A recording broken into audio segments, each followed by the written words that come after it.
Hello and welcome to In the Skies of Love, a podcast dedicated to the classic anime series Legends of the Galactic Heroes. My name is Kamal, and I invite you to accompany me as I make my way through the classic space opera for the first time. Joining us on our voyage are our guides Tom and Joel, two diehard fans. Together we'll be reviewing and analysing each episode of Legends of the Galactic Heroes, exploring its complex characters, intricate political machinations, and breathtaking space battles. We'll delve into the themes, symbols, and historical references that make this series a timeless classic, sharing our thoughts and insights with you as we journey through the skies of love and war in Legends of the Galactic Heroes. So sit back, relax, and join us on this epic adventure.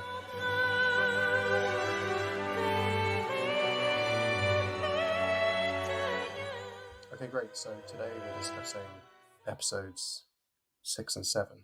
So Tom, would you like to do the honours and give us the synopsis? Episode 6. Episode... Okay, wait, hang on. That's the kind of energy we want to bring into the podcast as it opens. Just an exhausted sigh. You're only at episode 6. So it's like 2 hours into the show. Yeah. 3 hours. Anyway. Episode 6. The Knights of the Rose. Yang decides to take Iserlohn by a ruse. The Rosenritter, Knights of the Rose, a ground combat unit made of Imperial exiles, will pose as an Imperial crew and infiltrate the fortress. Yang's staff include... It always falls to me to do these lists of names, isn't it? Yang's staff is introduced. Murai Patrushev Fisher, a master of fleet maneuvers, and Frederica Greenhill, daughter of Admiral Dwight Greenhill. The Iserlohn fleet is lured away from the fortress by decoys. When a damaged Imperial spaceship asks for help, the commander of Iserlohn, who doesn't know where his fleet is due to radar jamming, authorizes it to dock. ...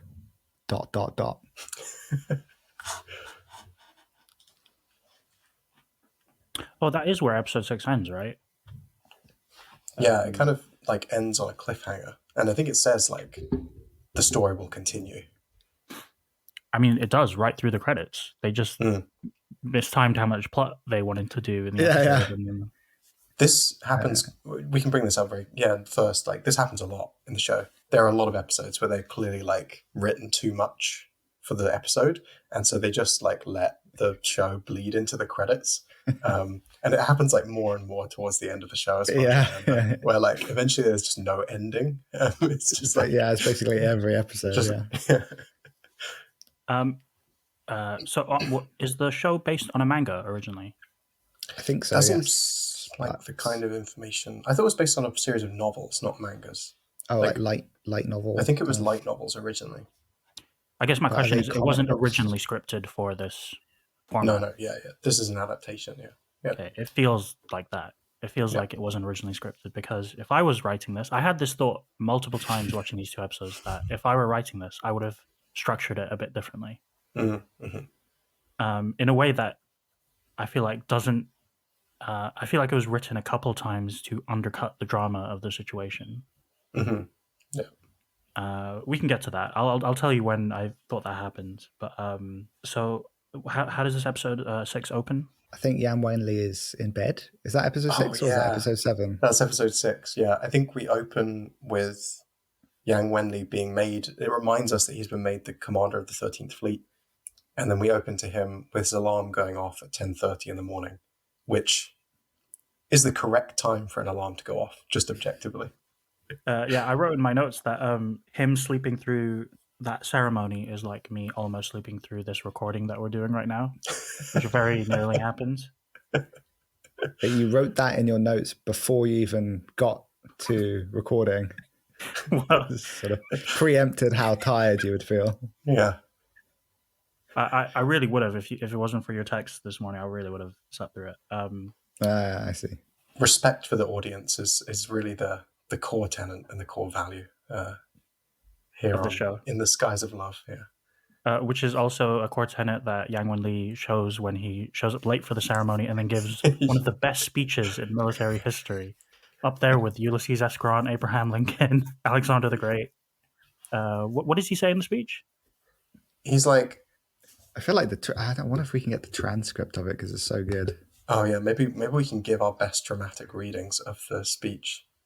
We could do that. Of course, he says it in Japanese, but That's Yang true. Wenli transcript. I think he opens it with something like, I don't know how I would put this exactly. Yeah, he's like mumbling, Yeah. like trying to fill time. It's like a stand-up when you didn't do anything the previous day, and you're like, "Wow, Let's see. What about this? Yeah. What about this? Yeah, he kind of like stalls for time, and then he's like, we will all die if we fail, or like, we shouldn't want to give our lives for the fatherland, or something like this." And then it's really beautiful. It's inspiring. He talks about living for good tea, right? Yeah, he's like, we can only drink good tea while we're alive, so let's keep living. Yeah, Let's try not to die. Let's try not to die. What a master of the written and spoken word. Well, you say that, but then everyone cheers and claps. Yeah, Like, they get it. yeah. Well, to be honest, if you were about to join a ragtag fleet that everyone expected to go on a suicide mission, and then your commander turned up and he was like, I intend to not get everyone killed, that's exactly what you'd want to hear, you know? Rather than someone shouting about the fatherland and Yeah, exactly. being very kind of suicidal about it. Yeah. I personally do not like the phrase fatherland. No? There's something I associate with like Nazi history. Like it feels like something they said. You're saying there's something fascistic about referring to your nation as a person, as a nurturing influence in your life? Yeah, I guess so, but fatherland even more so than motherland. Like if I had motherland, it wouldn't trigger that for me as much. But actually, this is a fun fact, which is that German is one of the only languages that says fatherland, whereas like almost every other language uses motherland. So like Russia uses Mother Russia, England you'd use motherland, but Germany is the only one that, well, there's a few, but Germany is one of the only famous ones that use Vaterland, which is fatherland. You know how some people can be Francophile, Mm. big fans of France, or Japanophiles, big fans of Japan. Is there a word for being big fans of Germany or like German culture? There is. So if you're talking, I think this is a term that really refers to like people who are into World War II Germany. I'm not going to use that word, but like wereaboos is the term that people throw around online, as in like referring to the Wehrmacht, like WEHR, which is basically like the land army. So people use it as a joke on weeaboo. It's like wereaboo, wereaboo. But there must be an official like sort of dictionary. But I think that is the accepted term online. Like if you say someone is a wereaboo, then that's understood. Do you think the author of this show, the writer, would consider himself one? I don't know. I mean, even like, again, I think as a Japanese writer, the understanding of like European history or the trauma and pain associated with World War I, World War II is really different, right? Because like Miyazaki uses a lot of like Nazi Germany, Nazi German imagery and all this kind of stuff, and just kind of throws it in to his work without like a huge amount of context or this kind of thing. So I think there's sort of a different cultural understanding of these things. It's kind of like Germanophile. That makes sense. Or Teutonophile or Tutophile. Teutonophile definitely sounds more fascist. Yeah. The love of the German way. Teutonophilia. The German way. That's what the Wikipedia says. It puts German way in italics as well. Okay, so let's get back on track. Yeah. Oh, do you think that the bad, maybe or good speech that he gives here is or like the awkwardness or is intentional from Yang Wenli? I think afterwards he kind of talks to Kazel Niu and he gives off the impression that, oh, it was all a mistake and I was kind of flustered. But I wonder whether you feel like he's been even more kind of intentional about deliberately giving a poor speech. It's a good question. My reason is that there's like a kind of look that is it Trunheit gives him. He's expecting Yang Wenli to come in and play the part to like toe the line and give a speech to rouse the troops before they go off to the battle that Trunheit has planned for them to basically all get killed in so he can get rid of Yang Wenli. And Yang Wenli goes in and he's like, what do I say? For the fatherland? No, hang on, that's not right. And he just mumbles his way through this first bit and really like, I feel undermines the common type of speech that Trunheit gives. And then says, let's not die. And then just sits down and that's it. And I wonder whether it's a slight political kind of, I'm not going to be used by this man to deliver these kind of speeches for him. Or whether it just is, just him being awkward and bad at speeches.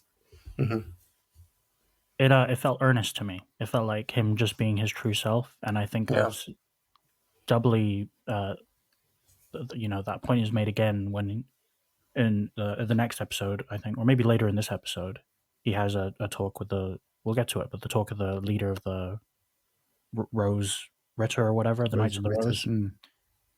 And I was the most fond of Yang Wenli in that scene that I've been in the whole series, because he's just completely plain spoken. He has no like, I feel like there's no game theory in how he's talking with these people. He's just like, well, this is what I think should happen. I think this is the best approach, and if it fucks up, well, I'm fucked. But this is what I think will work. And there's no. So I think that same approach applies to his speech there. He's just, as opposed to everyone else in the show, he speaks plainly.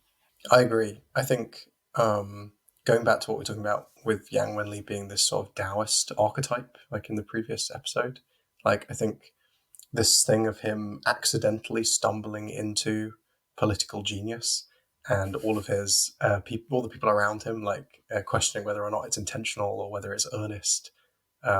To me, it's definitely earnest, as Kamal says, but it's like his gift is creating this air of confusion around himself without wanting to or trying to, where it's sort of like he seems to so effortlessly navigate every situation that he's thrown into.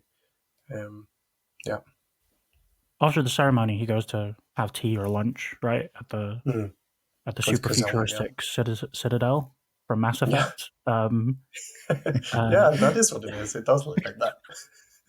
Which is in complete juxtaposed to his house that he wakes up in, which looks like a farmhouse in Nebraska or something like that. I don't know if that's a commentary on like where all the money in the country in the Federation goes to. But very strange. And then they introduce the leader of the Rose Ritter, right? Walter. Rosenritter, yeah. Walter. Walter von Schenkop. Wow. Okay. Walter von Schenkop. Yeah. Which they introduce him in a classic example of Save the Cat. Have you heard of this? Save the Cat. Like as a trope where he like steps in and rescues like something defenseless or someone defenseless, so that we, as the audience, immediately root for him without needing to actually earn it. Yeah. You know he's a good guy straight away. Yeah. I wonder if that. This is 1989 that they wrote this show. I wonder if Save the Cat was a term used then, because I know the book came out after that, where people learned where that term got popularized. I wonder if that. Yeah. I'm sure it must have existed beforehand. Yeah, it just seems so like blatant. It felt like one thing I felt throughout these episodes was a lack of subtlety. And this was a clear example of that. It's sort of so blatant that later on Yang Wenli basically explains it as well. He says, because you did that, that's why I trust you. Just like the audience now likes you. I like you because you did that. I was there. I was the audience for that scene. We're just sitting around the table and Yang Wenli's like, I have the TV tropes page here for Save the Cat. And I'm pretty sure that you did that, like when we were back in the Mass Effect Citadel. Do you remember? Man, Yang Wenli, all he does is sleep, drink coffee, and read TV tropes. He really be me. Yeah. He's me for real.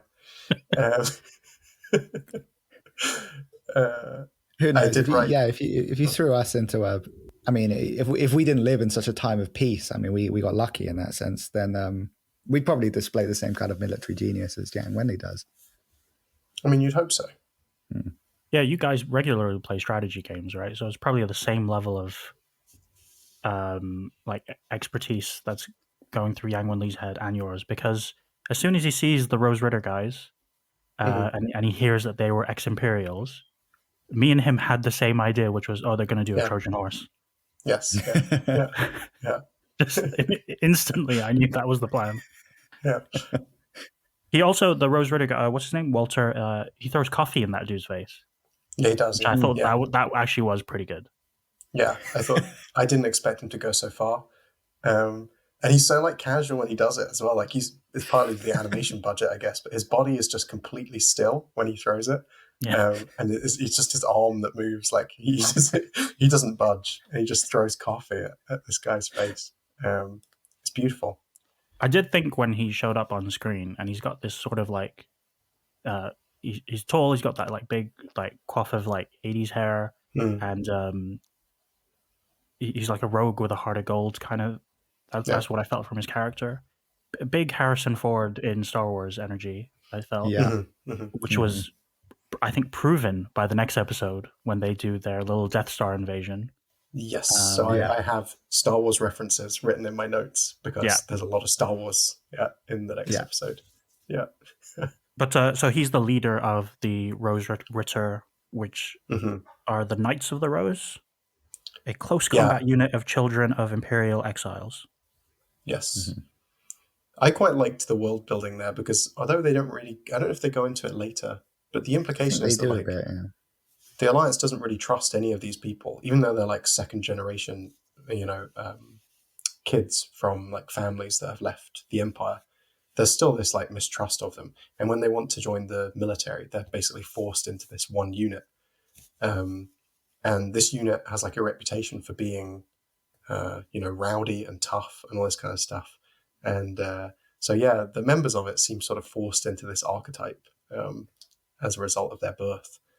Which again kind of underlines what we were saying before about the Alliance not being quite so so great all the time.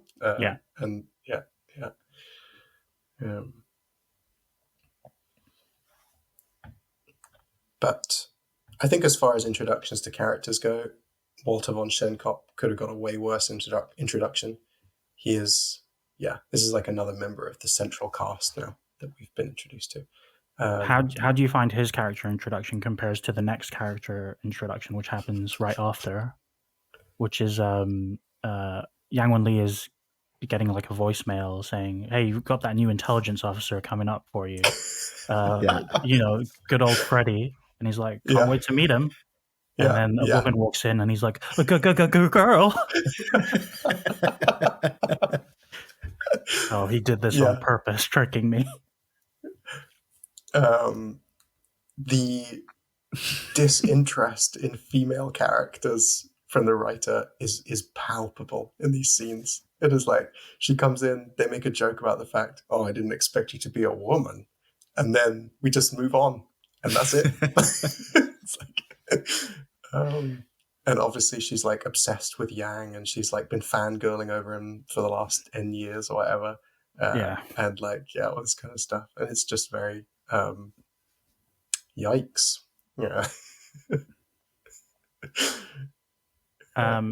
Time moves quickly through these two episodes, right? Because then they immediately depart for their suicide mission. And the crew that he's working with, the guy who's he's given fleet operations to and stuff, they're discussing how they'll get there, how long it will take, 2 weeks. And they show a map up on the screen of, I guess, their route, which is so nonsensical, so unclear as to what that means, that it felt, I was having flashbacks to architecture school when students would show their research, including me, and it would be mappings of the environment that is like, deeply layered with so much information. It's like, it's fucking nonsense. It's like unreadable. So anyway, I really love that map. That was good. You've printed it out. It's pinned to your bedside. I mean, it's just like crisscrossing lines and like different markers, and there's no axes, and it's a slight sidetrack. I mean, it's related, but like a lot of animes have these like nonsense computer UIs in them, you know, like just in the background or even in the foreground sometimes, just to fill space or to fill time. And I love them. Like, I love them so much. Like, especially in the 90s when they just had these bizarre computer interfaces where you're not really supposed to understand anything that's going on.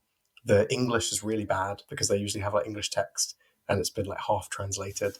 Mm-hmm. So it's like, there's something about that vibe that I really love and I miss when I watch like newer shows.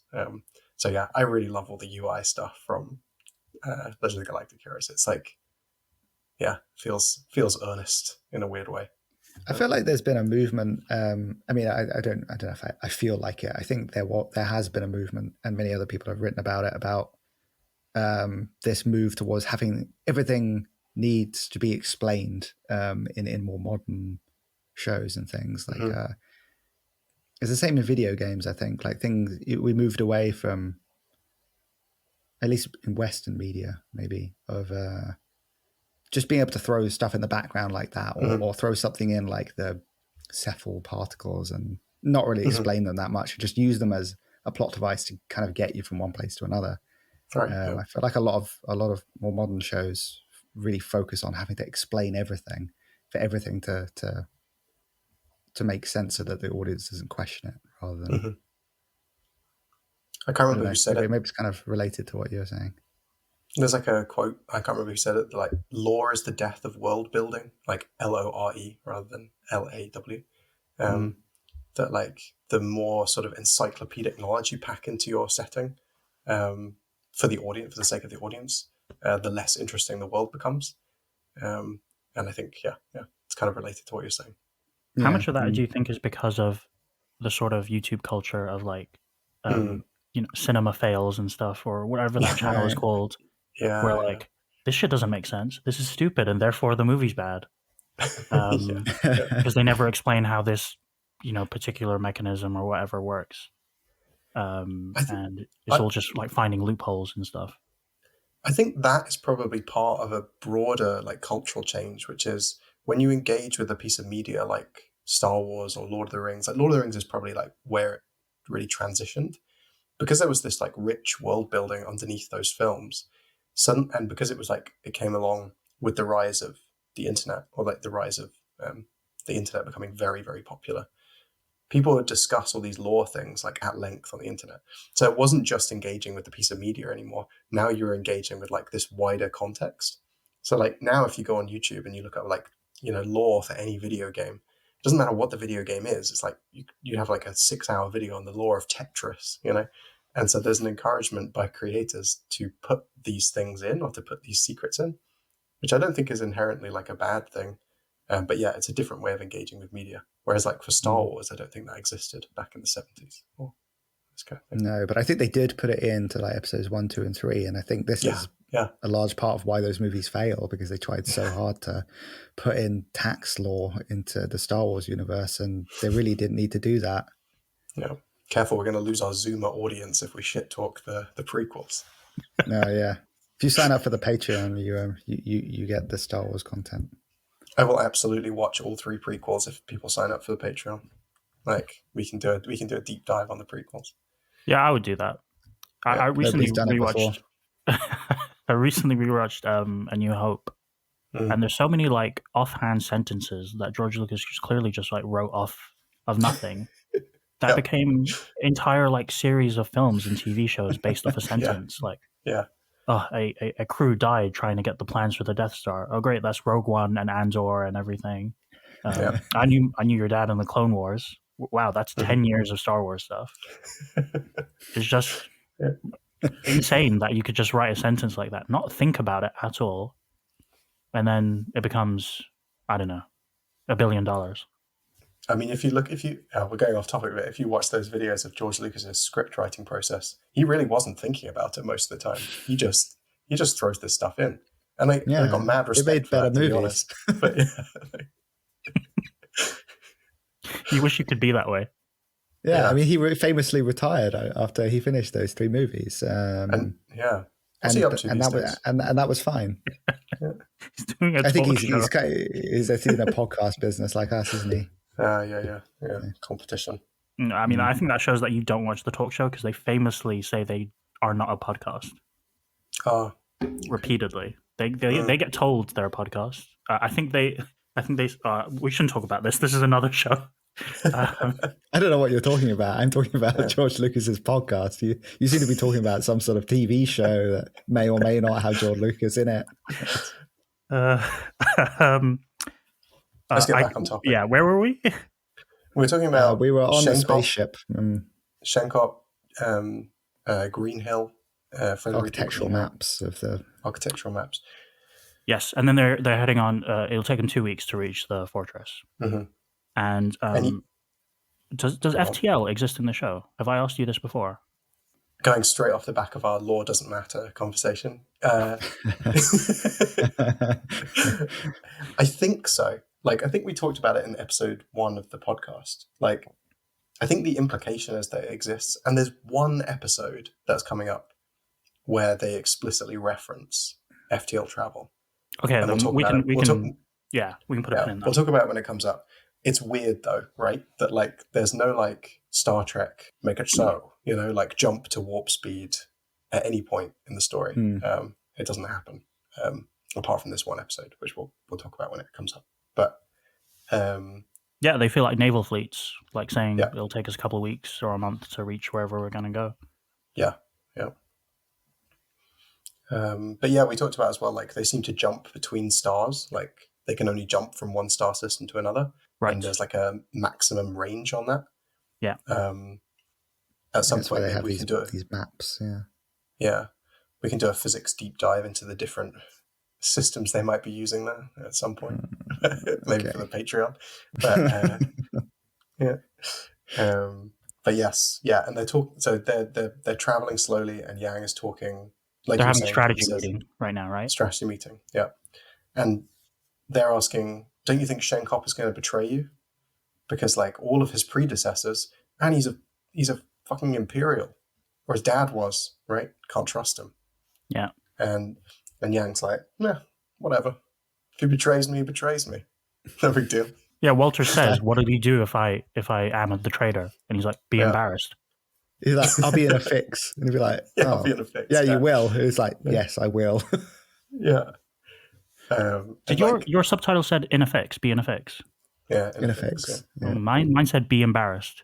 Okay. I guess they're not unrelated. So yeah, I feel like this. Yeah, you see the respect that Shenkop has already for Yang on his face, and I kind of interpreted this scene as like Shenkop is because he's like a gun for hire with he doesn't trust any of his superiors, and he's part of this unit that's famous for for running away or for being turncoat. Mm-hmm. I kind of interpreted it. I don't know if people agree. I interpreted it as like he's kind of on the fence, right? Like if the price was right, maybe he would like leave the alliance, or maybe he would, betray a superior. But this conversation with Yang seems to solidify his trust in this new commander that he has. I think I understood that the trust was solidified by that conversation, but I don't think I understood that without that conversation, he would have, turned tail and ran. I think because they sold so hard on saving the cat That's true. Yeah. That I was like, he's never going to betray because he's a good guy. Like, regardless of if he like talks back or whatever, or like it's his boss, he'll ultimately do the right thing.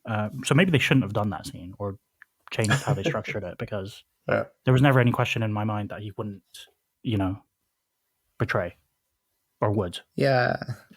I wasn't really, convinced that he would ever betray or not. I see it more as like he is a test of Yang Wenli. Like he's heard these things about him. He doesn't believe it. He's very cynical, and he is also just naturally challenges authority. That's what this group, the Rosenritters, always seem to do. They know they're outcasts, and the only way they can kind of survive as a team is to play up to that. So they're super aggressive. They take things very, their expertise extremely seriously, so they can live up to that reputation. And they will just be troublemakers if they don't respect who they're working for. Mm-hmm. And this scene, yeah, like you say, solidifies this respect. And again, like, it's sort of related to what I was saying earlier about what do you feel Yang Wenli's motivation was in this speech? Do you think he's just being completely honest? And I think he is being honest when he gives his speech, but do you also think he knows what he's doing when he delivers his speech in this way? The same in this meeting, like he acts in a way that's like very unexpected, I think. Like he talks so plainly. He says, what happens if Chenkov betrays you? He'd be like, well, then I'm in a fix, or I'll be embarrassed. Or, are you really going to trust this man? He's like, yes. Or, I want to retire after this battle is finished. And he's so... I almost get the impression that he knows what he's dealing with Chenkov. He already has understood something of this man's character, and he knows that he has to talk to him in this way to gain his respect, almost. I do agree with that. It's not that he's not being honest. It's that he also knows what he's doing when he's being honest to him somehow. I think it's interesting, yeah. I mean, I do think that he knows that he has to talk to Chenkov in this way, but I also think he's being genuine. I guess it's the same thing of like, not... Like, I don't think he's being Machiavellian or manipulative at all in these scenes. Yeah, it's interesting. I mean, obviously he's not, because he does believe in Chenkov, and he like places all of his chips on this one plan, which Chenkov could easily screw up. And obviously he does want to retire. He's not being untruthful there. Yeah, it's interesting.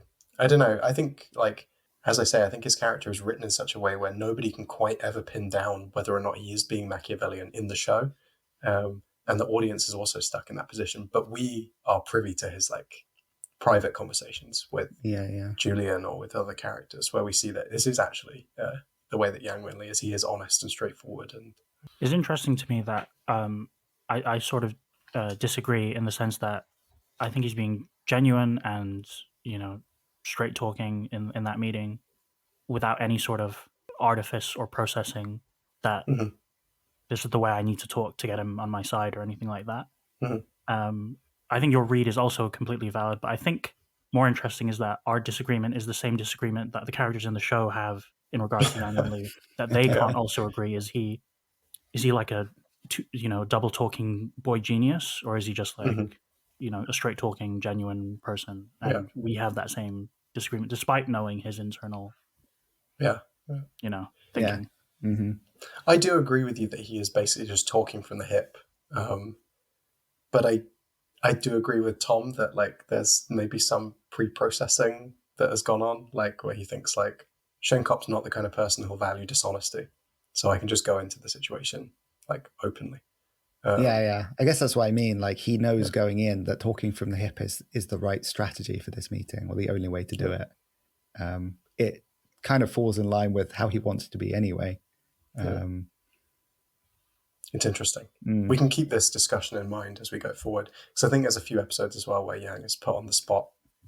Yeah, at this moment it's not really a conflict, but I wonder if later on there's moments where it's There's actually, we'll talk about it when it comes up, but there's a really good episode coming up where I think it will probably answer our question once and for all, but I can't remember exactly like how it plays out. But, they end that strategy meeting with him discussing his retirement plans. He wants to retire by 30, which, I mean, he be me for real. And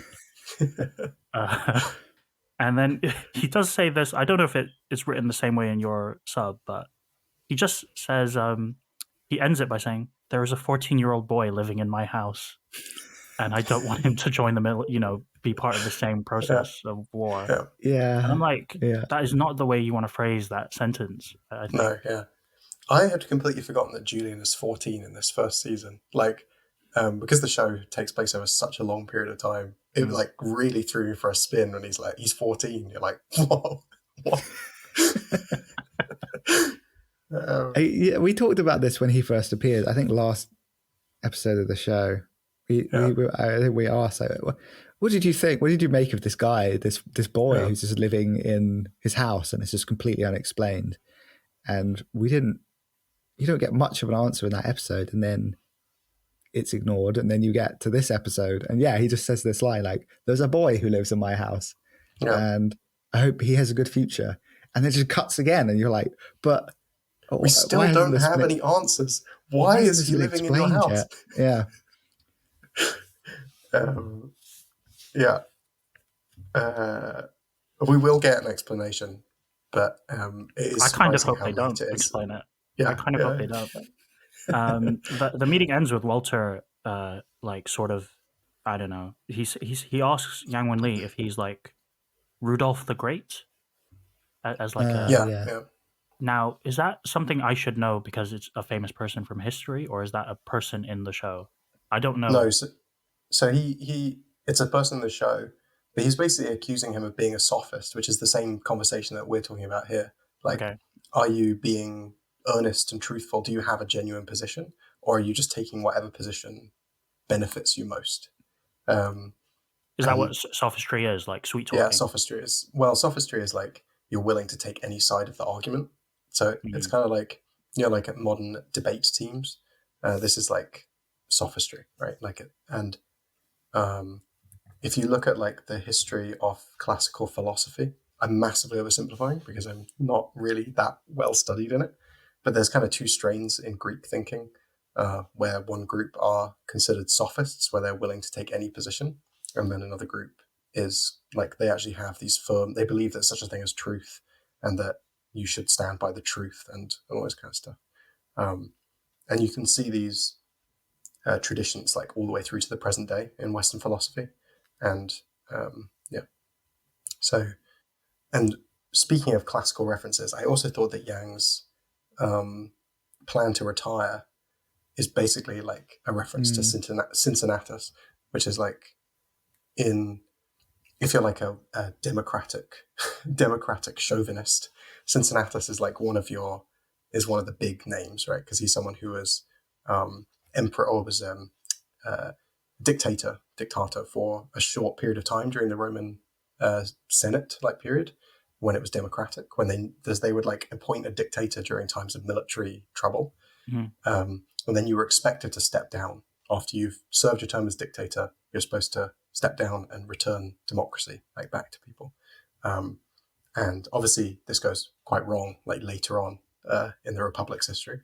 But Cincinnatus like took this position as dictator and then retires basically at the peak of his glory. Like when he's like the most popular person in Rome, he could have just taken Rome and become king, but instead he retires and goes and lives on his little farmstead in the middle of Italy. So yeah, and like the city Cincinnati, fun fact, is named after Cincinnatus because the founders, like the founding fathers of America, were so enamored by this like story, which is why I say it's like a key thing in like democratic tradition. Did he retire at a young age? I don't think so. I think he was actually pretty old. But actually, like later on, I can't remember the details, but I think like they try and get him to come back as dictator, and I actually can't remember whether he does it or not. But like they like turn up to his house like when he's like farming, and they like ask him to come back and rule the empire, rule the Senate again. Is it even the dictatorship at that time in history, or is it just he is the head of the Senate? Or no, so the position is called dictator, which like then we use now to mean like an absolute ruler, but it was like a specific role in the Senate, like a person became dictator. And then Julius Caesar appoints himself dictator for life, which is where we get like the modern term. But yeah, it basically just means speaker, right? Like to dictate. So you are speaker for the Senate, basically. Anyway, yeah. Yeah, that's interesting. I think it wasn't just this particular ruler as well. Like it was for a time an expectation in ancient Rome that this was the right way to lead, to do your terms and then step down, go back, and right. The first time I heard about that as an idea was because Two-Face in The Dark Knight mentions it to Bruce Wayne. Anyway, just thought I'd mention that.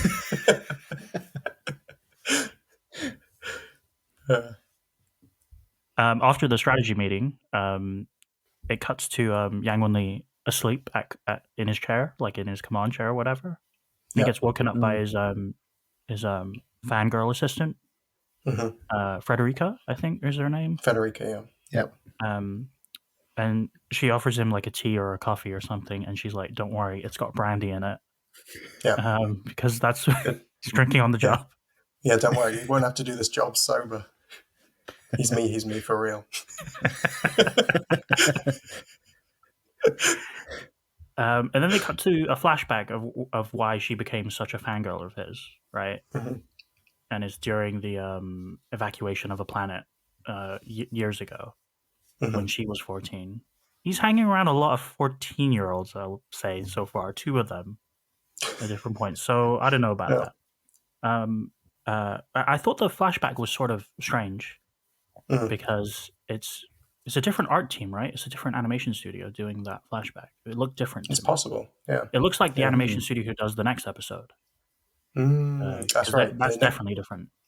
I was going to comment on this. Yeah, the animation does look different in the next episode. Yeah, like even the colors are strange. All the skin is like more saturated, pinker and stuff. Yeah. But yeah, so during that flashback of the planetary evacuation, millions of people, but it's like scored and shot as if it's like a rom-com with her like serving coffee to him and him choking on it and stuff. And I'm like, this is like to avoid a genocide, right, on this planet. And basically strange. Yeah. We will get to find out more about that whole episode in Yang's life, I think, in future episodes. In general, the kind of romance sections of the show are like this, just sort of shoehorned in and pretty weak. The romances between male and female characters, anyway. We can talk more about the male romances at length. Yeah, I'm sure we will. And I'm sure we will. It's almost like the writer was like, oh shit, most of my readers are probably into girls. I should throw in some scenes here. There's a planetary evacuation going on, millions of people dying. But then he chokes on the coffee. It's funny, it's cute. He doesn't even like coffee. He doesn't like coffee. That Yang. I don't think there's anything after that before they start their attack, right? We have some cuts of it depends what you mean, of what's going on the Alliance ships, I guess. This conflict between the two generals, whoever they are. The Empires.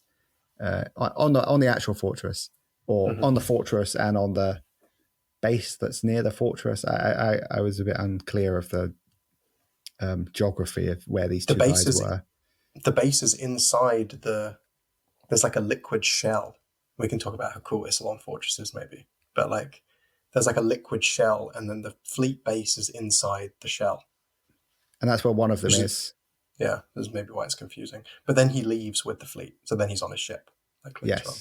But and he has one of the characters we've seen before advising him, right? He has Oberstein advising him. This might be the next episode. These kind of bleed together in my mind because it's just all one big battle at this point. But yeah, he has this guy advising him, saying, basically making all the calls, like understand exactly what's going on. Say we should advance here, we shouldn't advance here, or like this is a trap, this is a trick, and he's just not being listened to. We should probably also rewind and mention, like, I think the episode even opens, like episode 6 even opens with like the two generals, like it establishes that they fucking hate each other. Like they call each other names and they like try and one up each other all the time, which basically forms like the foundation of Yang's plan, right? Is that they just can't agree on anything. So, it seemed to me that so the two generals, one handles, they're like that meme, he protect, he attack. One of them does one does the other, and they give you a sense of that because they hate each other and they're competitive. It seems like towards the end of the episode when the Alliance shows up and then the he attack general, I don't know his name, so I'm going to refer to him as that. I don't remember him either. He's like, I fucking hate these guys. I'm going to take every ship and go and get them. It seems like that's deliberate on Yang Wenli's part. And it's like he's exploiting his psychology. But it wasn't clear to me that Yang Wenli knew that these guys were like this. Because the opening intro that explains the two admirals who run the fortress is given to us as information, the audience, but it's not given to Yang Wenli. We don't see him get that and be like, I wonder if So what you're saying is we need a prequel movie about a team of ragtag scoundrels who managed to infiltrate Iserlohn Fortress and find this information out that would be necessary to destroy it. Yeah, or just like a 30-second scene with a report. Yeah.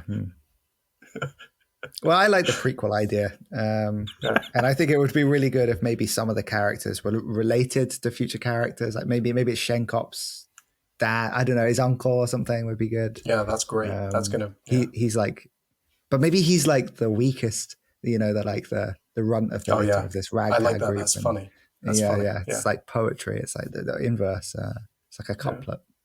I think we need a soundboard so I can hit the like cha-ching sounds when we come up with great ideas. I mean, just be going off in the background all the time. It would be like it would be constant. You wouldn't be able to hear us. I want the cha-ching sounds. I want the Seinfeld bass line. Every time we do a great joke.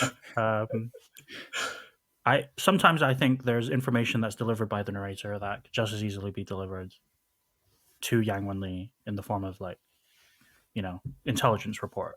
And then he gets the information and we get the information. Yes. You're probably right. I think, I think that might be more efficient and give us more time with Yang rather than with this narrator. Yeah. I wonder if he does know or whether he's supposed to know. I mean, it does form it seems like it forms the basis of his plan. But I wonder if this would have been the plan regardless of what these generals were like. I don't know. I mean, the plan doesn't work if all the ships aren't out of the fortress, right? Because then that entire crew is there and then they get overwhelmed. So instead of, if we see Yang Wenli get the information, we can see him, get that and then work through the process and we see him think it out.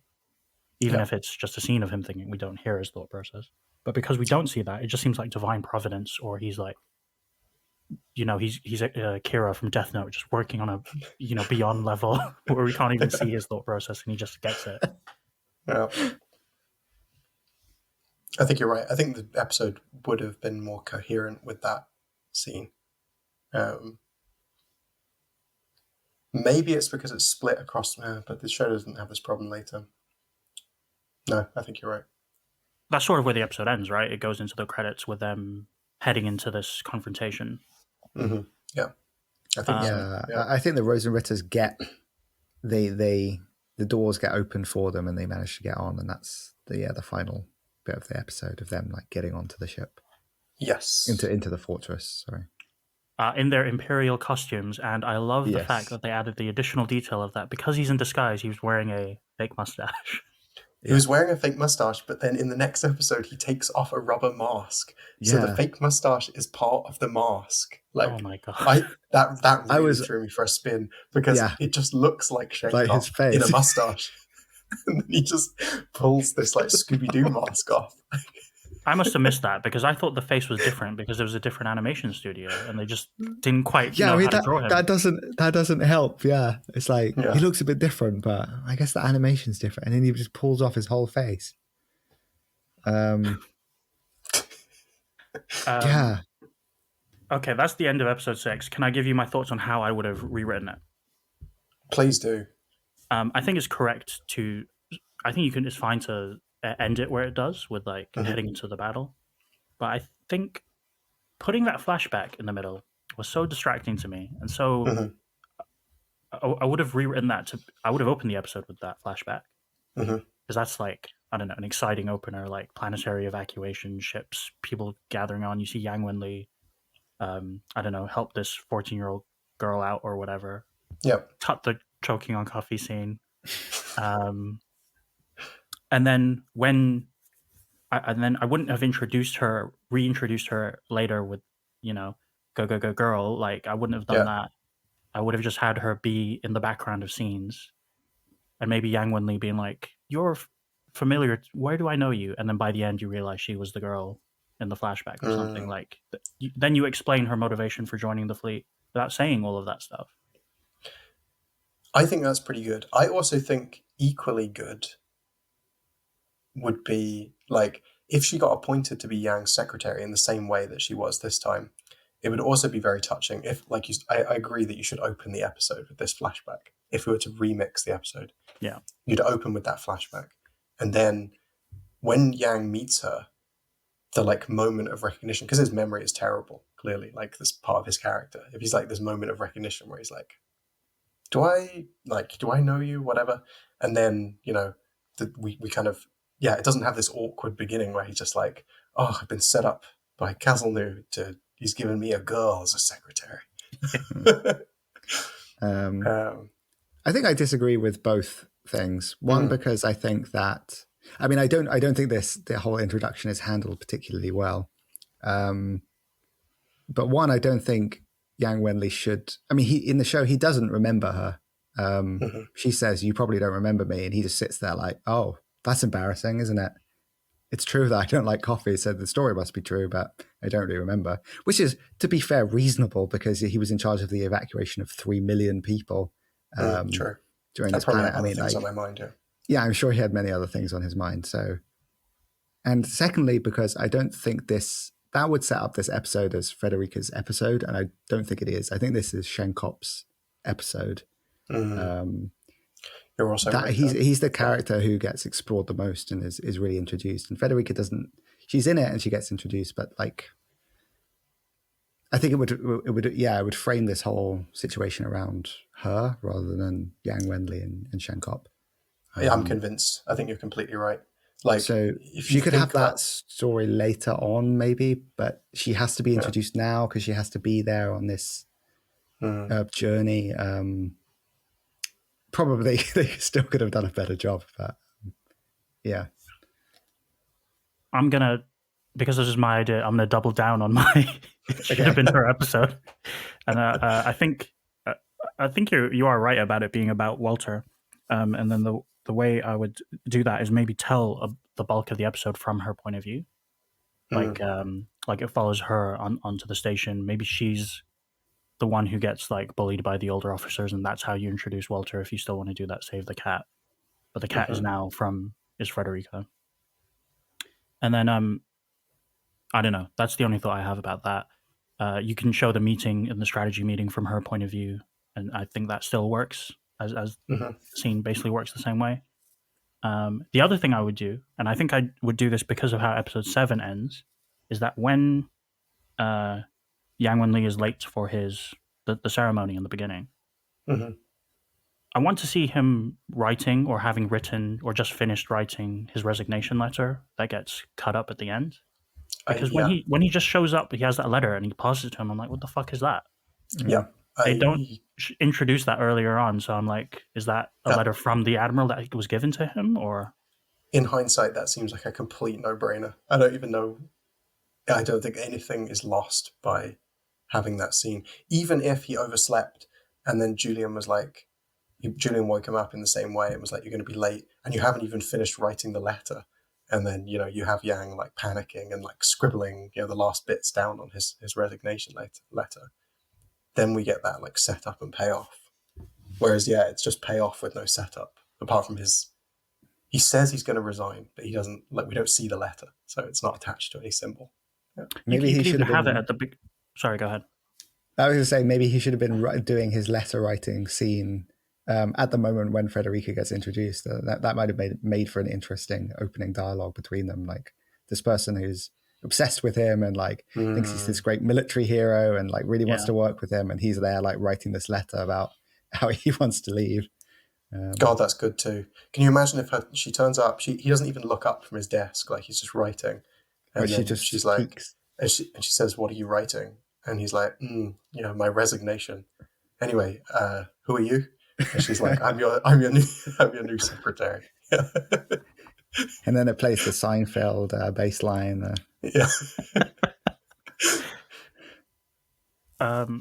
we're pretty good at this. We could have written this. Well, they should have got us in for the remake at the very least. Yeah. I mean, you're not wrong. I think they should have, because we could have really, we would have saved them a couple of minutes. They could have put in the actual ending scene, because we would have cut the coffee choking. So that's true, yeah. Would have saved them time. Yeah. Episode 7. Yes. What is the title of that? Tom, you're going to have to give us an intro. Oh, do I have to do this one as well? I did both last time. Did you? Because I'm pretty sure I did one of them last time, because I had the one had all of the German names in it. I can do this one. Yeah, Iserlohn taken. Okay. Is it Iserlohn or is it Iserlohn? I think it's Iserlohn, if it was in German. Iserlohn? Iserlohn taken, May 14th, 796, SC, 487 IC. A fake Imperial spaceship docks into Iserlohn. Walter, commander of the Rosenritter, pretends to have important information and takes control of the center of command. The Iserlohn fleet comes back, only to be destroyed by the fortress's main weapon, Thor's hammer. The fall of Iserlohn dramatically changes the strategic balance. Yang hopes it will lead to a peace treaty. Back in Heinessen, he wants to resign, but is promoted to vice admiral instead. Tough break.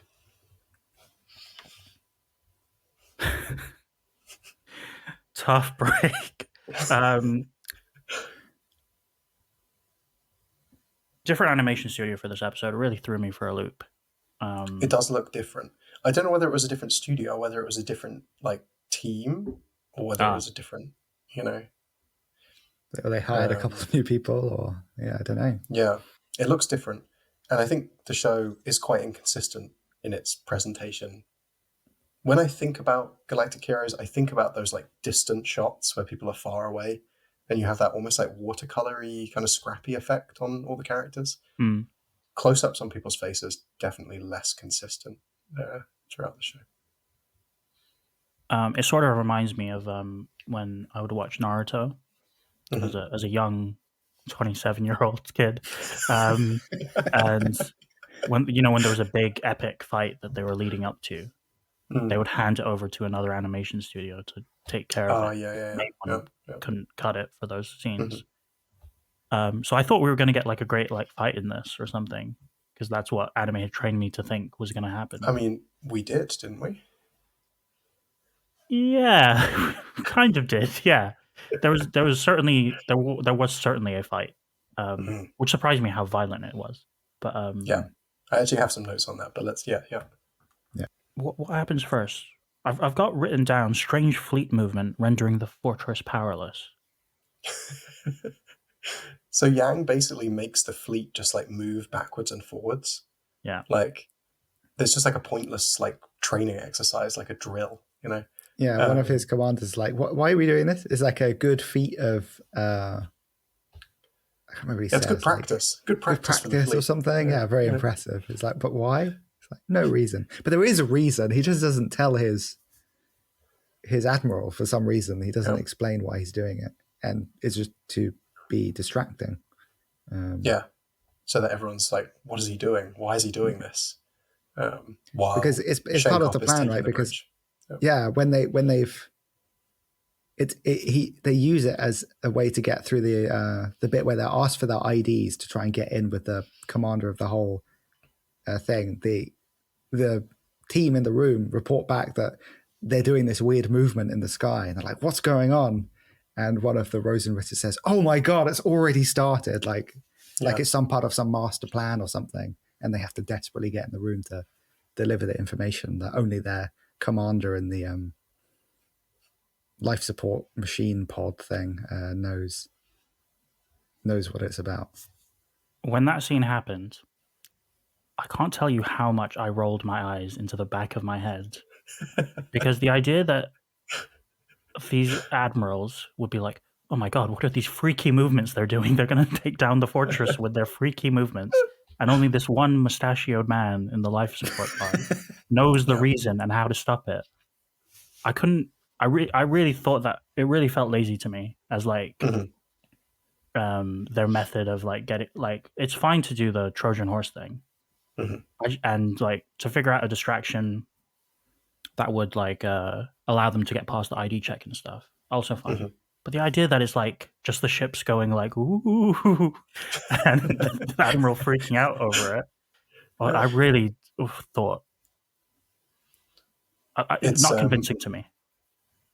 Yeah, I agree. If we're going back with our rewrite hats, I would have had the Rosenritter immediately have their cover blown. Like when they arrived, like the first like guards that they find who are like, we need to see your IDs before we can take you to the bridge.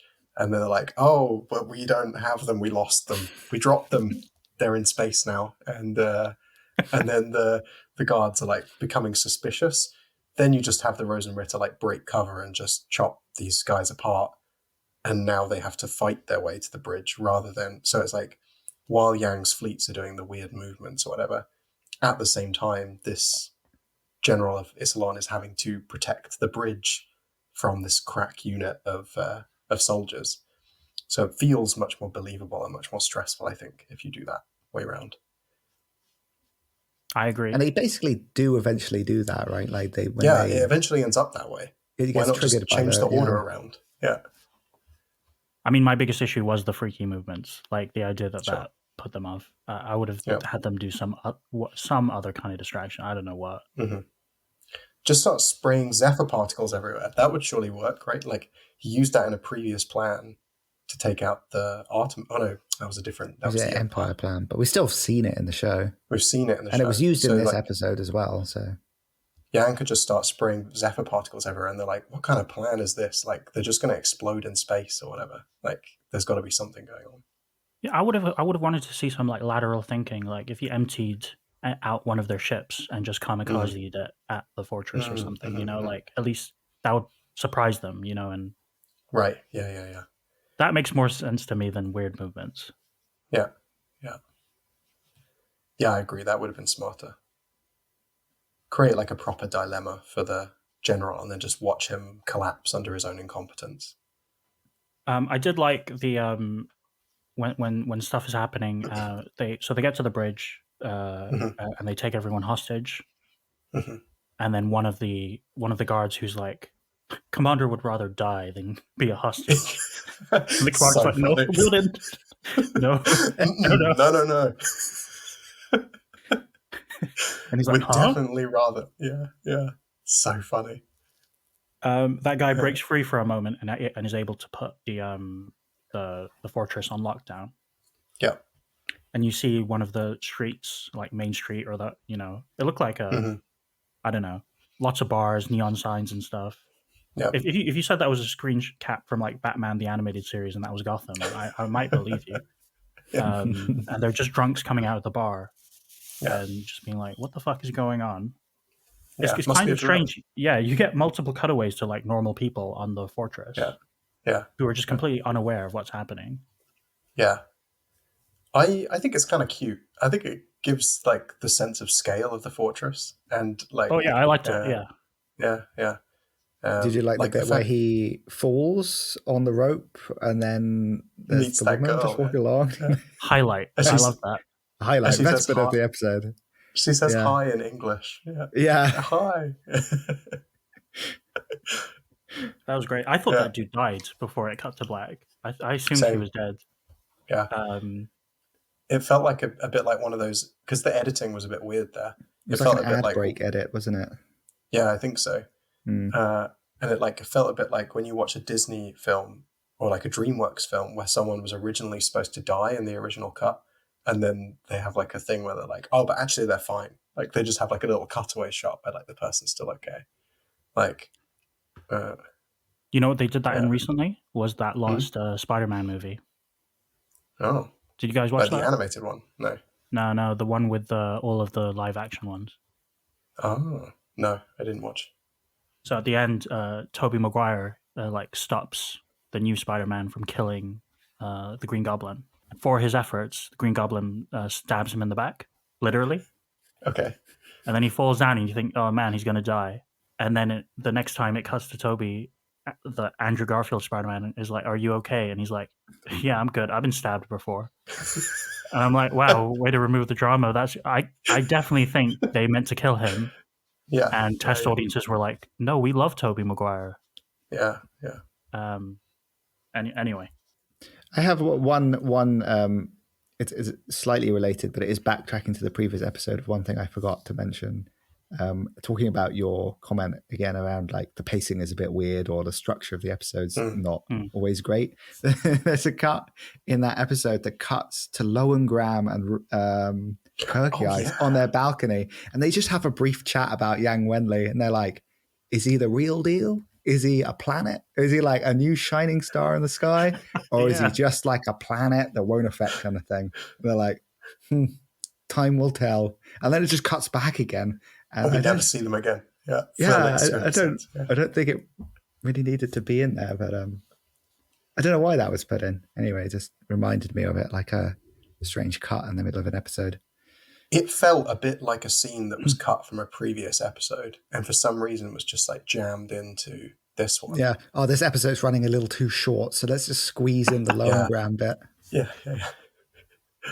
Yeah. I thought that was a fine scene. Yeah, but you're right. It definitely should not have been in these. It's a bit out of place. Yeah, it doesn't really serve any purpose. Yeah. Could have been anywhere. Like in any episode, they could have put that in. Really. Yeah. Anyway. Also, I think you could have even opened. I know we already talked. You should open with the flashback, but you could have even opened with that conversation to like frame the episode, and then you could have ended with a conversation between the two of them, if you want. Yeah, like something like that. Do you think they put it here because by the end of episode 7, Yang Wenli's promoted once again, and so you would have had to have updated. I guess you could have updated the conversation to say, "Wow, he got promoted twice." In like, I guess he really is a star and not a planet. Yeah. I think that would have been a good opening. Put that scene in first, where they have this little chat about whether he's like this great military genius or what's going to happen, and then it cuts to the actual opening scene where he's just in bed and refuses to get up in the morning. I think that would be quite a good juxtaposition. Yeah. Tom, you got to write this show. That would have been so good. Can you imagine that, like, having this conversation about whether or not he's going to destroy the Empire, and then like we just cut to the alarm that says 10:30. Oh, and his 14-year-old. It's like Julia, no, stop it. Yeah. Anyway, sorry. Episode 7. We were in the middle of. It's full of Star Wars references. Let's just brush over that. You're talking about the hook shot where they swing over? It's literally what Luke and Leia do. It's literally Star Wars. And like even the matte painting background of the animation looks like the matte painting background of the Death Star. It's very, very... it's a homage. You know, I don't know if it needed to be in there, but it's in there. Do they do that throughout the series? Are there more Star Wars? Not really. Like, I don't think there's a lot of Star Wars in the show. There probably is, but I can't think of anything as explicit as this. Yeah, as like this episode. Maybe there is, but I can't recall it off the top of my head. Yeah. So they do their little hook shot swing over thing. So it looks like a temple, it has statues of like women. I don't know what that was about. So I had to look this up because those pillars, I didn't know what they were called, but they're like in a lot of like Greek architecture, right? Yeah. Maybe you already know what they're called, but apparently, do you know? I can never remember which ones are which, man. Apparently it's called a caryatid, which is I definitely didn't know. A pillar in the shape of a female figure. Because I recognize them because there's some opposite Euston Station in London that famously were built too tall for the building. And so they had to cut the waists out of the women. So like these women, they look really squished. It's worth a look if you're ever in Euston. I think I know these ones. Yeah, I did always think they looked a bit strange. Yeah, it's because they had to have the middle section like chopped out to fit the building. I think it's a bit of like we talked a bit about like the imperial architecture before, and the fact that it's like even in their military buildings or whatever, they're extremely opulent and grand and referring to some sort of history or this sort of thing. It felt like a bit of a waste to do a Star Wars reference when you have this very unique setting, like this very unique like visual aesthetic that you've decided on for your Death Star equivalent, with these like Greek columns and statues and all this kind of stuff. Yeah. Yeah. Do you think they did the whole Star Wars thing, and then they were like, oh wait, we should have. This isn't really the style. But throw in a few pillars and it'll be fine. I love that the central computing unit is basically a temple. Like it's like the Parthenon, you know, like because that's what they're breaking into is like the central computer. They don't really make that clear for some reason, but and yeah, it's like these Greek columns and stuff. It's so cool. It's kind of extra, and I like it.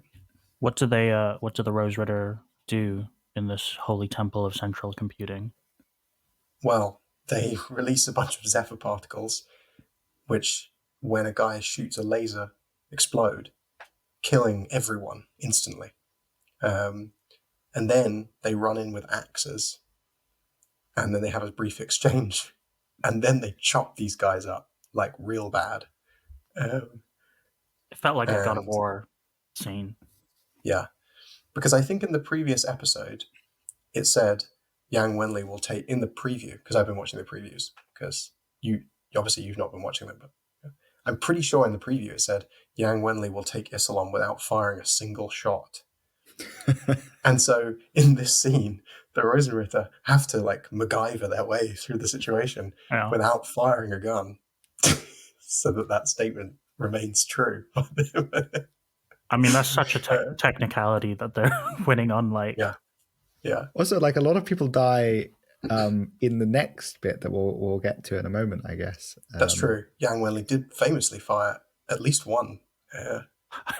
I guess they're taking Thor's hammer literally and not considering it a gun. So, okay, when the Rosenritters chop these guys up, they explode. Like, they turn into, like, blood bags. And because I had 10 minutes, I finished the episodes 10 minutes before we started recording. I had 10 minutes before we started when I was making tea. And I just decided to look up, why does that happen in anime? Why in some animes do people, like, explode into blood balloons? And people have different theories, and it's surprisingly complicated.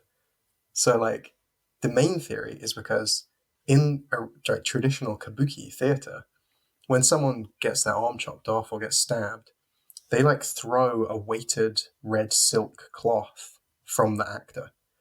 So you have like loads of like this jet of like red that comes out of the person. And it's like really exaggerated. And then Akira Kurosawa, when he was filming his stuff, he wanted to recreate that effect. So he had these like pumps on set that would like pump like blood from, like fake blood from the actors when they got cut. And one of the pumps malfunctioned on the day of filming, and it sprayed blood so hard that it knocked the actor over. But he was like, I love it, we're going to use that take. So it's in the movie, and like this scene is like now so influential that like loads of animes use this like really exaggerated like jet of blood thing where people die. Anyway, there you go. That makes a lot of sense. The first time I remember ever seeing something like that, I think, I guess it makes sense, was in Kill Bill. Yeah. I'm sure they do that at some point in Kill Bill, and that's probably a direct reference to these Japanese films. Yeah. Yeah, I was thinking the same thing, that's probably where I would have come across that first as well. And Kill Bill even has a little sort of anime section in it, doesn't it, at one point? Maybe it's in the second one. Yes, it does, yeah. But yeah, I think he's very influenced by Japanese works. So at this point, the Rose Ritter take the central command unit without firing a single shot. Incredible. It's truly bloodless. A bloodless takeover. And then they show the. I was a bit unclear on this. They show the docking area for Yang Wenli's ship. Right. Yeah. Because Iserlohn Fortress is like made of liquid, right, on the outside. Yeah. They never really explain the science behind it, but like there's like this layer of liquid metal, but you dock by like flying through right? Like you fly through the liquid. So you see this when like Frederica and others like descend at the end of the episode into Iserlohn.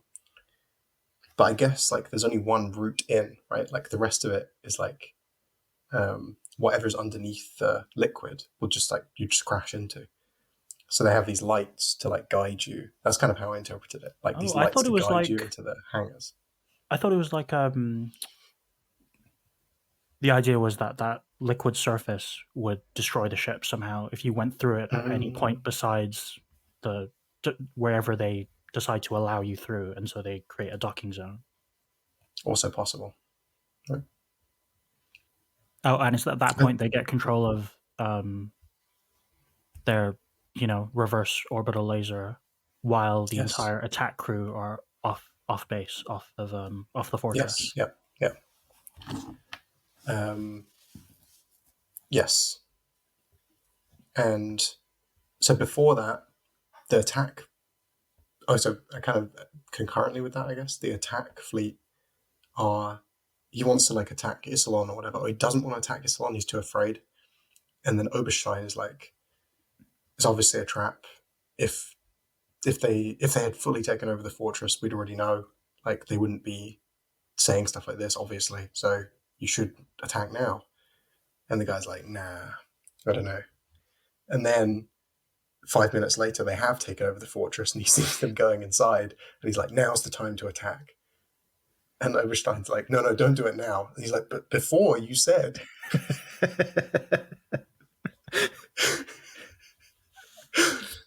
Yeah. And then he says, the situation changed. He gets so angry at him, and then he says, just get out of here. And Oberstein doesn't even say anything. He just uses that order as an excuse to abandon the ship by himself. He like takes it completely literally. So I think because he can then go away and be like, I didn't disobey an order. He told me to get out of here, so I got out of there. That's what I thought in that moment. He seems very. That's also how I interpreted so calculated. It. But now I've seen the show. This is the second time through, so seeing that. I mean, I wouldn't have remembered the first time, but seeing it this time around, I thought this seems intentional, that he would not even like, he was almost waiting for that line as an excuse to be able to intentionally misinterpret the order. Yeah, because that's the kind of guy he is. He seems like a smart fellow. He's also got responsibilities at home, as we'll discover in future episodes. I don't want to. Is it at that point that they deploy the hammer? Yes. Yeah. He escapes just before this happens, I think. They deploy the hammer. Yeah. And they take out 1,000 ships or something stupid. Yeah. Killing like 1 million people. I think we've already established that these ships have got like 1,000 people on them each or something. Wow. Yeah. And that's when Walter is like, damn, this ain't war, this is genocide or something. Yeah. Mexico or something, Yeah. And Yang Wenli is like, okay, that's crazy. Just tell him to surrender again, because I don't want to do that again. Yeah.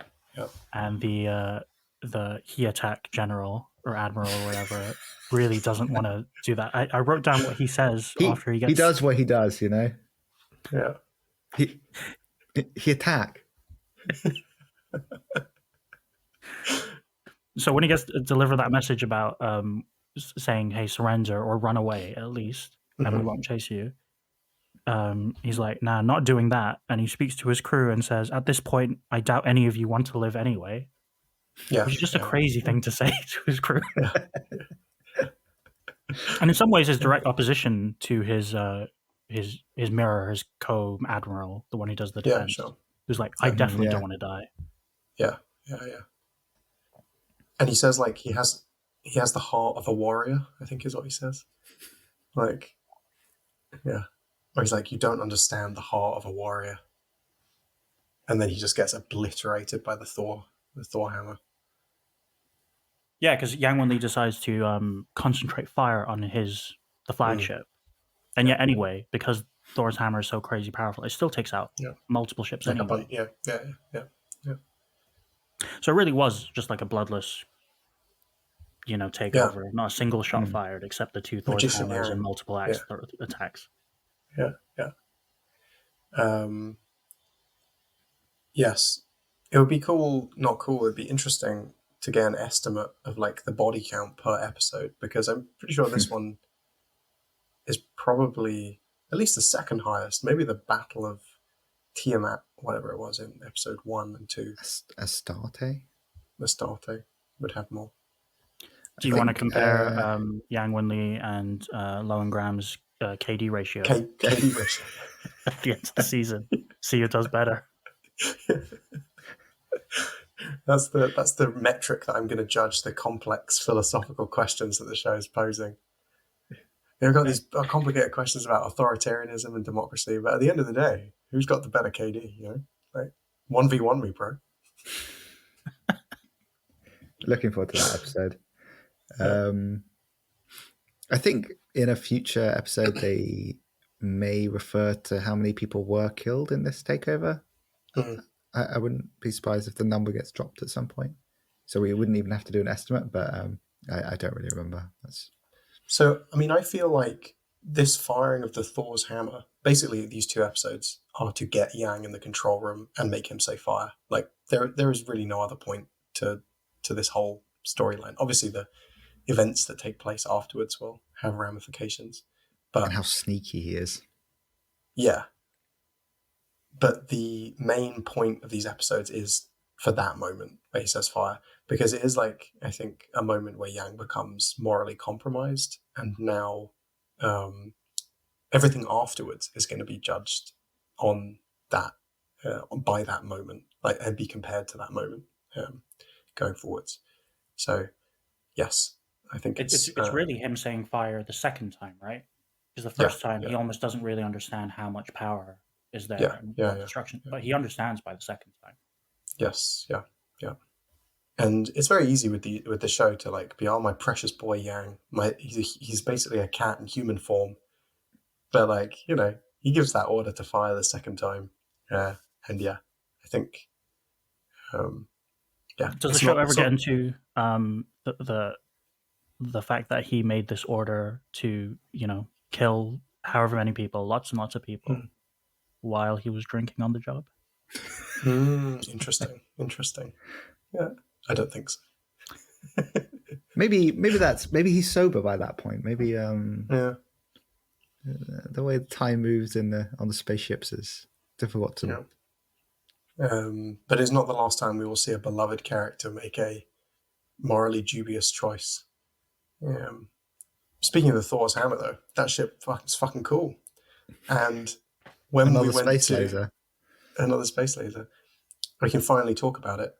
Iserlohn Fortress Cafe in Tokyo, they have a meal that you can order, which is called the Thor's Hammer. And it is basically a creme brulee. And 2 of the waiters will come over with a blowtorch with a scale model of Iserlohn Fortress attached to the end of the blowtorch. I'm not making this up. This is all true. With a scale model of Iserlohn Fortress. I've been wanting to talk about it since episode 1. And then they will go over and they'll put the thing over your creme brulee. I think it's a creme brulee. It's like some sort of, and then one of them will be like, firing! And then they'll light the thing. Fucking rules. It's cool. How many times let's say you're there for 2 hours, how many times does that dish get ordered? I think it happened 3 times while we were there, and we were probably there for about 2 hours. So, yeah. And obviously people like clap. People clap and stuff, like, cause it's a whole performance. So it's just like, it's very sweet. What does that say about just our society normalizing war crimes? Exactly. Yeah. To the Joker, that's a normal creme brulee. So that's mission success, right? And then they go home, or they get welcomed like the heroes that they are. Mm-hmm. The narrator announces Yang's new nicknames that he's gotten: Miracle Yang and Yang the Magician. Mm-hmm. Yeah. I want to tally. I want to see how many nicknames he gets throughout the series. if we Is can that, see. 3 already now? The hero of El Fasil. Oh yeah, Yeah, that's the another one. magician. He's collecting titles like he's like Alexander the Great or something. Yeah. And then he has a like debriefing mission where he announces his retirement to his boss, hmm which doesn't go very well. No, No. there's no escaping the military machine once you're in. You know. I did not like this scene, and I'll tell you why. Yang delivers his his letter of resignation that we didn't know existed before that scene, and the admiral is like, "Hey man, you can't do this. We need your military mind. And besides, what are people going to say about your boys who are just like a bunch of worthless rejects without you?" And Yang Wenli is like shook by this. You can see on his facial expression, he's shook. Yeah. Except they just did what 6 fleets prior had never been able to do, and they just did it, without firing a single shot. And yet they're a bunch of worthless rejects without him. And like the logic, either it's written. It feels to me that you can only read that scene one of 2 ways. Yang Wenli is an idiot who can be emotionally manipulated really easily, or it's lazy writing because they just need Yang Wenli to stay. I can't. So I agree with you that it kind of comes out of left field and it's kind of weird. The interpretation that I had was that Trunheit is going to dismantle the fleet and he's going to like lay all these people off and like, so like without the legend of Yang protecting those people, they'll be like pensioned off on some, they're not going to receive the retirement that Yang feels that they deserve. But I do agree with you. It's a stretch. I didn't get that at all. I thought they were just going to be like, man, everyone's going to make fun of those guys. The embarrassment of the military. Then he leaves the office and he's met with the 3 soldiers who have been commenting on Yang Wenli since the beginning of episode 6 and being like, who's this guy? And then he makes good decisions and he's like, wow, who's this guy? And then by the end of this episode 7, they're like, we don't want to work for anyone but this guy. And I thought maybe that was the point that would actually convince him to stay. Like he had still, stood strong in his resignation, and now for these guys. But then he was just like, doesn't even speak to them. I agree with you. All you need to do for this scene to work is to switch around the order. So like when he's going into the office to give his resignation, they're like, Yang, please don't do this. Like we need you. And then Yang's like, you see him like the pained look on his face. He's like, I want to resign, but I also feel like responsible for these nerds who have been supporting me. And then he goes in, and when he gives the resignation over to his boss, like he's kind of like halfway, and then the boss is like, "Are you really sure? Are you actually sure? Because you don't look sure to me." And then Yang walks out with the letter, and then you finish it in the same way, him tearing it up in front of, or Shenkop tearing it up. I really love how Walter teared that letter up. Like he put it above his head like he was Prince at a show or something. Started ripping it up so it would like be like, I don't know, like blossoms blowing through the air behind him. Yeah. Good stuff. Good shot to end it on. Yeah. I fucking love Walter von Shenkop. I'm looking forward to us together experiencing his story because it goes to some nuts places. Yeah, no, he's a good character. It does feel like the arc of the 2 is also Walter now fully believes in this guy. He's like full faith in him. Yep. He's Yang's enforcer. Or his Lancer? Is that what people use? The TV tropes lingo? Lancer. That sounds pretty good.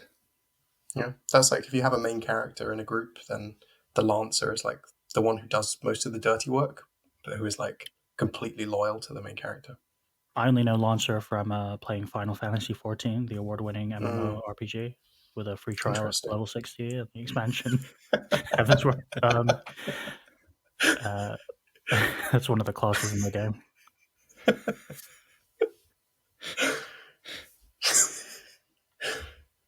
Interesting. Sorry, I'll cut that out. No, please leave it in. Maybe they'll pay us. They definitely won't. They make so much money already from that game. I think I generally liked these 2 episodes despite Mhm. my like, criticisms and wanting to rewrite them. Yes. Yeah. I certainly like them more than the previous one where they did the, Et tu Brute killing that guy. Yes. Yeah. But not as much as the crazy flashback episodes with the two with Low and Graham as a character kid. driven. Yeah.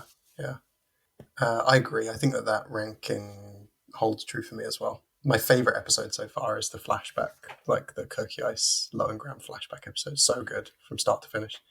But I do think also, as you say, like these episodes are super rough at times. I love the show, and I think it is probably my favorite TV show ever. But it has this quality that like a lot of the stuff I like has, which is, and I think also Tom feels similarly, that like it is so ambitious and falls so short of that ambition so much of the time, and is But sometimes very really, janky and really achieves yeah, it, I think. yeah. It's this big variation between high and low notes that's way better than just like a pretty competent, solid show. Can I tell you what it reminds me of? Mhm. It reminds me of my experience of watching Twin Peaks in the last couple of Yes. years, because Yeah. Twin Peaks, incredibly ambitious, influential show Yeah. that big picture is like incredible, like Yeah. the ideas and themes and stuff. But there's like Mhm. moment to moment stuff where it is incredibly cringy to watch, Yeah. and Yeah. is doing its soap opera thing. That Yeah. is, I'm sure it worked for me in 1989 or when the show came. I guess Mhm. the same time as this show. Yeah. But in 2018 or whenever I watched it, I was truly like, I don't want to watch this moment right now. Yeah. And there are shows I that think have been Twin Peaks inspired is- since it that Mhm. fulfill those ambitions of being about big things on the overall scale, but Yeah. moment to moment work incredibly well when it's like there's like great filmmaking happening.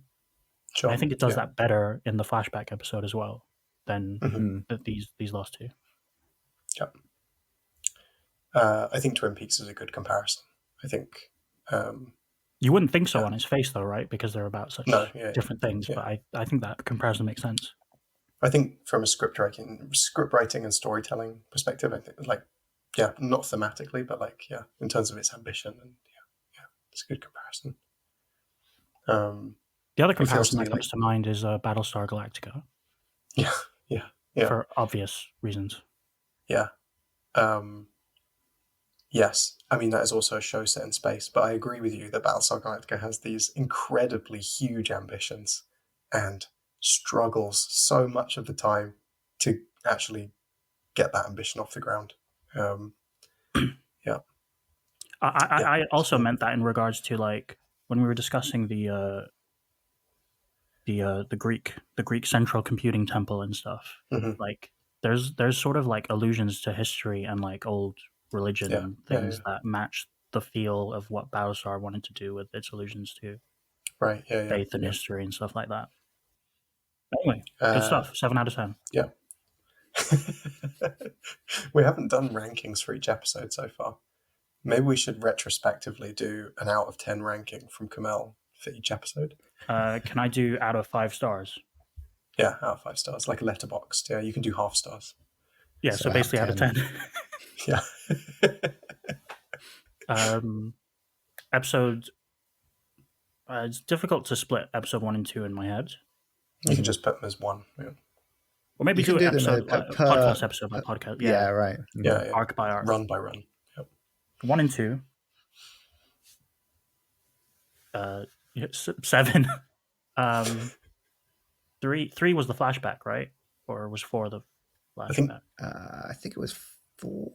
4 is the flashback. Yeah. And then 3 and 5, like, what was 3 again? That was the 3 was his promotion. Yeah, and it was Jessica the meeting with the Edwards. militia, right? Yeah, Jessica Yeah, Edwards yeah, and stuff. yeah. I like that more, maybe. So 7.5. Flashback 8. Mhm. Et tu Brute 6. Mhm. This is a 7 lot for out of these 5 two. stars, isn't it? Oh, yeah, sorry, out of 10. Yeah. Just scale that down for the out of 5. Yeah. But yeah, this hasn't hit its stride for me quite yet. Mhm. Mhm. Well, we've got a long way to go. Yeah, there's a couple of extra stars to. When I was writing Is a the thing show in just my going to notes, stay as kind of a planet in the sky that doesn't really change your view on the rest of your life, or will it become a shining 5-star TV show that means you can never enjoy another TV show ever again? I definitely don't think that will happen. No? For now, nobody knows. Or whatever it is that the guy says at the beginning of the episode. I thought that was a weird ending. For now, nobody knows. You're like, this guy who does the what is he called? The narrator at the end.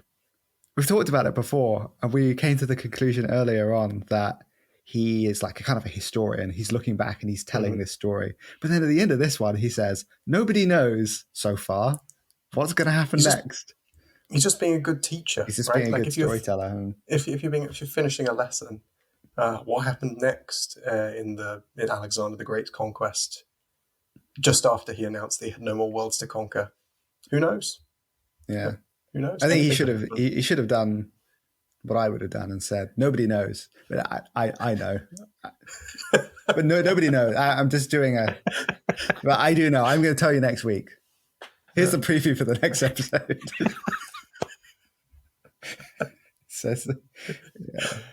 I would cut the narrator. That would be my other big change. I want him gone. He doesn't need this job.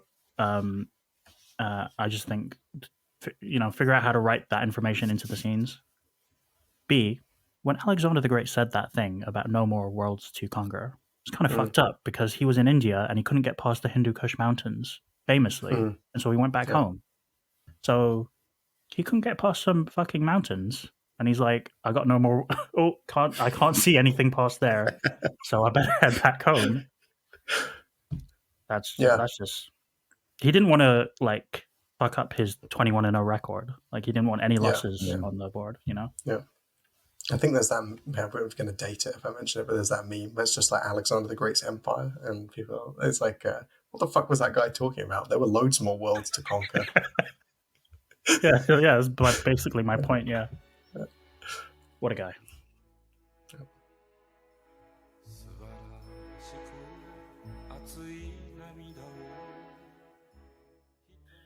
Thanks for listening to this episode of In the Skies of Love.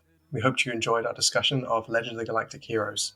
If you have any comments or questions, you can reach out to us at intheskiesoflove@gmail.com. You can find Kamel on Twitter at HiKamel. Tune in next time for our review of episodes 8 to something. Not sure when the arc will stop. Until then, we'll see you in the skies of love. Mata Ich Page.